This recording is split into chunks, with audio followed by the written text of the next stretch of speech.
আমি উপদেষ্টা হব সেটা আমি 24 ঘন্টা আগেও জানি না। এটা আল্লাহ তাআলার দান, আমার মুরব্বীদের মেহনত।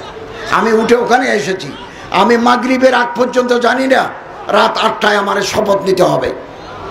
সেটা আল্লাহ তাআলার দান, ওনাদের মেহনত।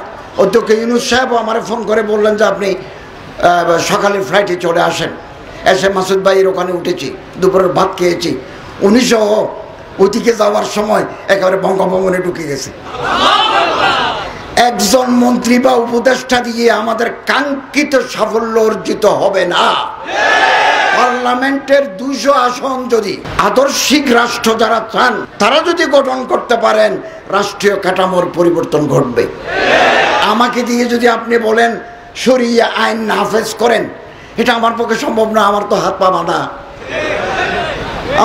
পা বাঁধা, আমি রুলস রেগুলেশনস বিধির বাইরে যেতে পারি না। এই বিধি যদি পরিবর্তন করতে চান তাহলে পার্লামেন্টের অধিকাংশ আসনে আদর্শিক, যাদের অন্তরের ভিতরে তাকওয়া আছে, সততা আছে, প্রোঅ্যাক্টিভনেস আছে, তাদেরকে পার্লামেন্টে পাঠাতে হবে।